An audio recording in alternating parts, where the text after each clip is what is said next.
अस्सलाम स्टूडेंट, आप देख रहे हैं मेरे यूट्यूब चैनल तालीम और तरबियत की दुनिया। मैं हूं मोहम्मद यासिर। स्टूडेंट हमारे पास एक्सरसाइज 1C है।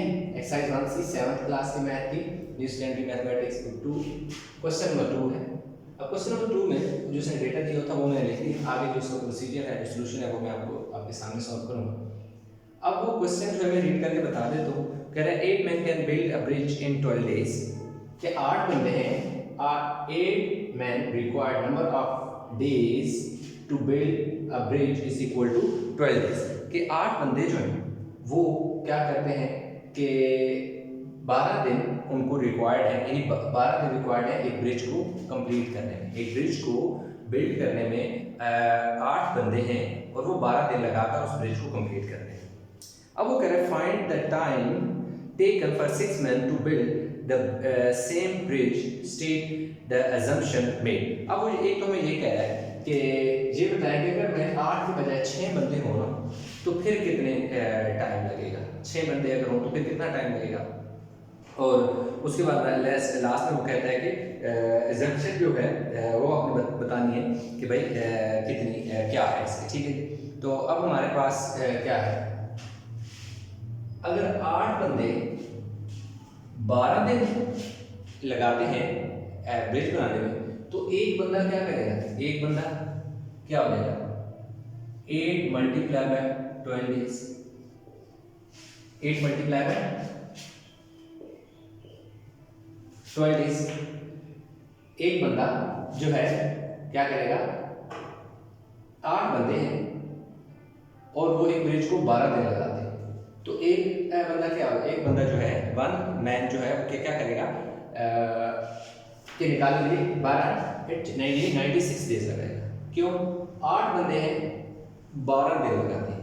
हर रोज मतलब जो 8 बंदे हैं वो रोज काम करते हैं तो एक बंदा कितने दिन काम करता है, 8 बंदे और 12 दिन काम करता है। यानी पहला बंदा क्या करता है 12 दिन काम, दूसरा 12 दिन काम, तीसरा बंदा भी 12 दिन काम, चौथा 12 दिन, पांचवा बंदा भी 12 दिन, छठा बंदा भी 12 दिन काम करेगा, सातवां बंदा भी 12 दिन और आठवां बंदा भी 12 दिन।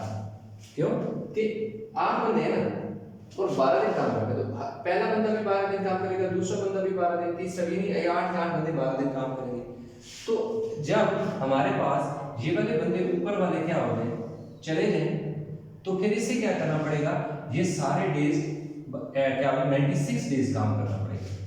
क्यों 96 डेज काम करना पड़ेगा, क्योंकि पहले वाले बंदे के 12 दिन जो उसने काम किया वो भी उसी बंदे ने करना है, दूसरे दिन जो 12 दिन जो दूसरे बंदे ने काम किया वो भी उस एक बंदे को करना पड़ेगा, तीसरे बंदे की जगह भी उसे काम करना पड़ेगा, चौथे दिन बंदे की भी जगह उसे काम करना पड़ेगा, पांचवें बंदे की जगह भी उसे काम करना पड़ेगा। इसलिए 8 मल्टीप्लाई बाय 12 जब हम करेंगे तो हमारे पास 96 डेज आ जाएंगे जो कि एक बंदे को लगेंगे ब्रिज को कंप्लीट करने में। तो अब हमारे पास क्या हो जाएगा, 6 men required number of days to build। तो ये क्या हो गया 8 multiply by 12 divide by 6 days, 6 2 12, 8 multiply by 2 is equal to 16 days. 16 बंदे 6 बंदे कितने दिन काम करेंगे, 6 बंदे जो है वो 16 दिन काम करेंगे तब जाके ब्रिज क्या होगा, कंप्लीट होगा। तो इस तरह बस इतना सा क्वेश्चन था, वो कंप्लीट हो गया। तो अभी हमारे पास जो नेक्स्ट क्वेश्चन है वो है करेंगे इस वाले में क्वेश्चन नंबर 5 करेंगे। बाकी जो क्वेश्चन है वो तो मैंने एक जैसे थे वो ऑलरेडी उसका लेक्चर अपलोड किया हुआ है, तो इसके बाद यानी 3 और 4 का मैंने लेक्चर अपलोड किया हुआ है। अब क्वेश्चन नंबर आ गया जी 5। अब क्वेश्चन नंबर 5 की लंबी चौड़ी स्टेटमेंट है जिसमें वो कहता है कि 35 जो वर्कर हैं वो एम्प्लॉय जो है एक कंस्ट्रक्शन प्रोजेक्ट जो है वो कंप्लीट करने में 35 वर्कर्स हैं वो 16 दिन लगाते हैं। कह रहे before the project starts the boss of the company is told that he needs to complete the project in 14 days. अब वो कह रहा है कि 35 बंदे थे और उसने 16 दिन में से एक बंदे ने काम कंप्लीट करा दिया। जो प्रोजेक्ट मैनेजर था या जिस बंदे को वो काम दिया गया उससे ये बताया गया कि आपको 35 बंदे देने और 16 दिन देने। बाद में उसे बुला के बताया जाता है कि भाई आपने 16 दिन काम नहीं करना बल्कि आपने 14 दिन काम करना है। तो अब कह रहा है कि assume that all the workers work at the same rate, कि भाई जितने भी वर्कर है ना वो सेम रेट से काम करते हैं, मतलब उनके काम करने की जो स्पीड है ना वो एक जैसी है। How many more workers does he need to complete in order to complete the project on time. कह रहा है कि आप बताएं कि पहले तो क्योंकि 35 लोग थे और 16 डेज में उन्होंने काम करना था। अब कह रहे हैं कि भाई वो उन्होंने क्या कहा है कि भाई 16 दिन यानी 16 डेज के बजाय आपने काम कितने दिन में करना है, 14 डेज में करना है। तो बताएं कि 14 डेज में ये 2 दिन पहले अगर वो काम खत्म करेगा तो उसे बंदे भी तो बढ़ाने पड़ेंगे ना, तो कितने बंदे उसको ज़्यादा चाहिए, ठीक है, ये हमने बता रहे हैं। तो अब हम क्या करेंगे, लेट कर लेंगे क्वेश्चन नंबर क्या है जी, बल्कि इसको हम हटाए नेक्स्ट क्वेश्चन शुरू से स्टार्ट करते हैं, थोड़ा सा लेट किया तो एक दफा कंप्लीट। क्वेश्चन नंबर आ गया 5।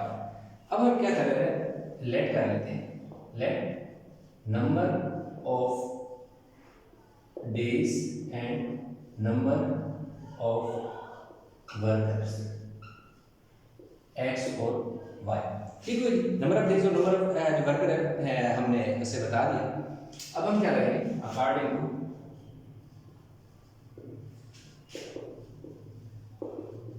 Given condition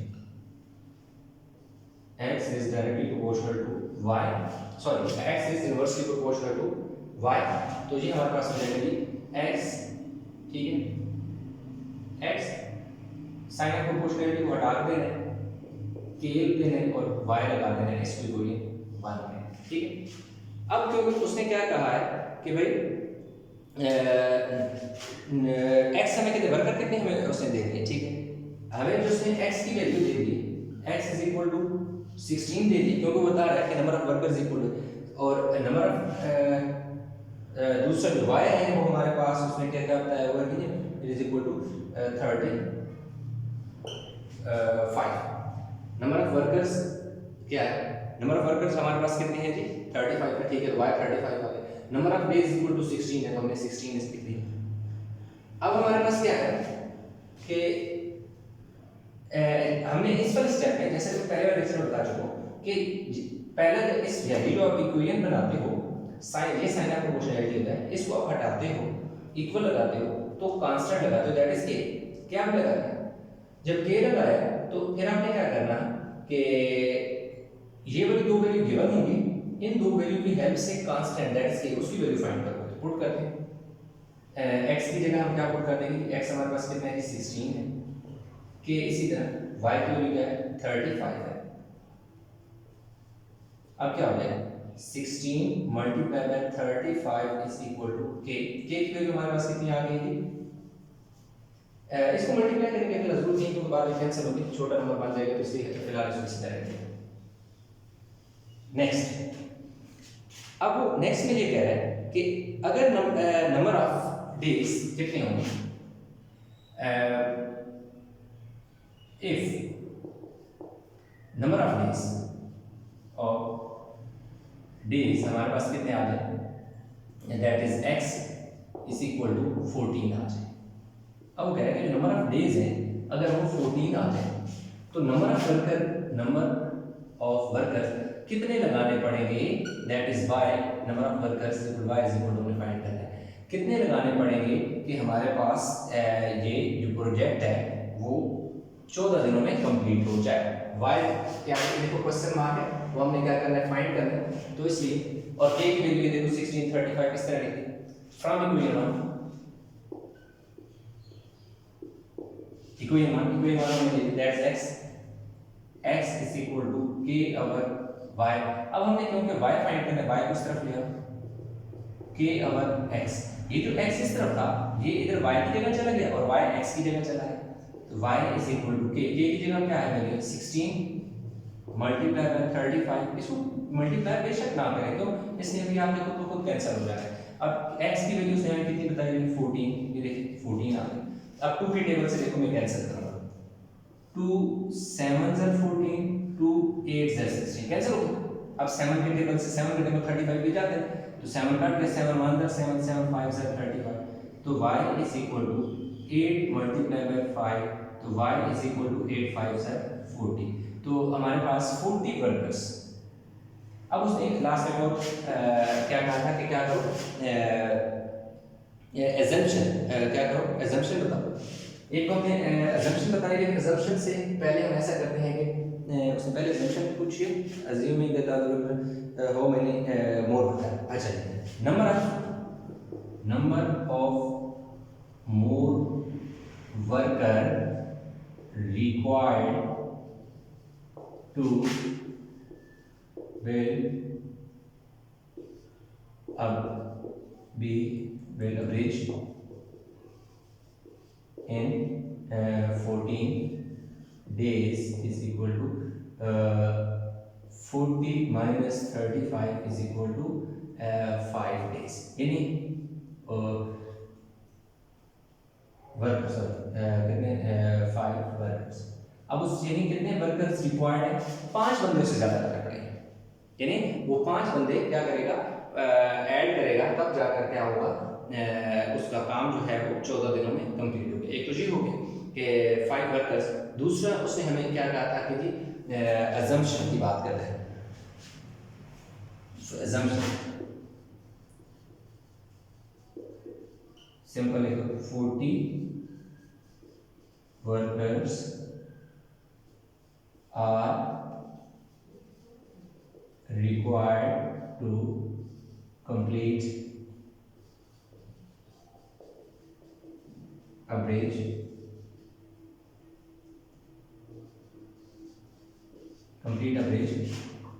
in 14 days।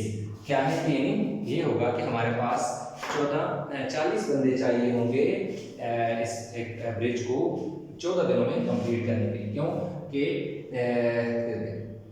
अगर हमारे पास 35 बंदे हों, 35 बंदे हों तो वो 16 दिन में ब्रिज को कंप्लीट करते हैं। तो उसने कहा कि 35 के बजाय 16 दिनों के बजाय आपने क्या करना है 14 दिनों में काम कंप्लीट करना है। दिन उसने क्या कर दिए, कम कर दिए। अगर उसने दिन कम कर दिए तो क्या होगा, हमारे पास जो डेज होंगे वो ज़्यादा रिक्वायर्ड होंगे। तो इसलिए अब देखो ये यूनिवर्सिटी प्रोपोर्शनल क्यों है, यूनिवर्सिटी प्रोपोर्शनल इसलिए है कि 16 के बजाय ये देखो मैंने ये वाला जो रिलेशन बनाया यूनिवर्सिटी प्रोपोर्शनल, ये वाला रिलेशन क्यों बनाया, x इज इनवर्सली प्रोपोर्शनल टू y, इसलिए कि मेरे पास क्या था जी, डेज कितने थे, डेज मेरे पास कितने थे 16 थे। वर्कर मेरे पास कितने हैं, वर्कर मेरे पास 35 हैं। अब उसने क्या किया, इसमें से 2 दिन कम करके 2 दिन जब कम किए तो दिन कितने बच गए 14 डेज आ गए, 14 दिन हो गए। जब एक चीज कम की, बंदे कम करेगा और दिन कम करेगा तो बंदे ज्यादा करने पड़ेंगे। यानी कि 14 के बजाय 16 के बजाय अगर वो 14 दिन करेगा, दिन कम करेगा, एक चीज कम हुई तो दूसरी क्या होगी, बढ़ गई। यानी कि डेज थे ना, और दूसरी तरफ क्या था, वर्कर्स था। डेज थे 16, बंदे थे 35, डेज उसने क्या कर दिए 14, यानी डेज उसने क्या कर दिए कम कर दिए। तो वर्कर अगर हम एक्स कहें तो वर्कर क्या करने पड़ेंगे, ज्यादा लगाने पड़ेंगे, वर्कर एक्स को इंक्रीज करना पड़ेगा, वर्कर ज्यादा होगा। तो एक चीज क्या हो रही है, डिक्रीज हो रही है, दूसरी चीज इंक्रीज हो रही है। तो जब भी एक वैल्यू कम होती है दूसरी बढ़ती है तो उस सूरत में हमारा जो रिलेशन होता है वो इनवर्सली प्रोपोर्शनल होता है अकॉर्डिंग टू गिवन कंडीशन। इसलिए हमने लगाया था x इज इनवर्सली प्रोपोर्शनल टू y, यानी 1/y। इनवर्स प्रोपोर्शन को जब भी लिखते हैं तो 1/y। अगर p और q होता तो p inversely proportional to 1/q होता। तो ये रिलेशन इसलिए लिखा है कि एक चीज कम हो रही है दूसरी बढ़ रही है। तो इस तरह हमारे पास क्वेश्चन नंबर 5 था, वो कंप्लीट कर लिए। तो इसके लेक्चर में हमने 2 क्वेश्चन कंप्लीट कर लिया। आई होप कि क्वेश्चन समझ आ गए होंगे। इन क्वेश्चन में किसी किस्म की कन्फ्यूजन है तो मुझे ज़रूर कमेंट में बताइएगा। बाकी के जो क्वेश्चन है वो भी लेक्चर अपलोड हो, उसमें कोई कन्फ्यूजन है तो वो भी आप पूछ सकते हैं। इसके अलावा किसी क्वेश्चन में कन्फ्यूजन है तो वो भी आप बता सकते हैं, वो भी इंशाल्लाह लेक्चर में अपलोड कर दूँगा। तो इंशाल्लाह मिलते हैं नए लेक्चर के साथ, तब तक ख्याल रखिएगा। अल्लाह हाफ़िज़।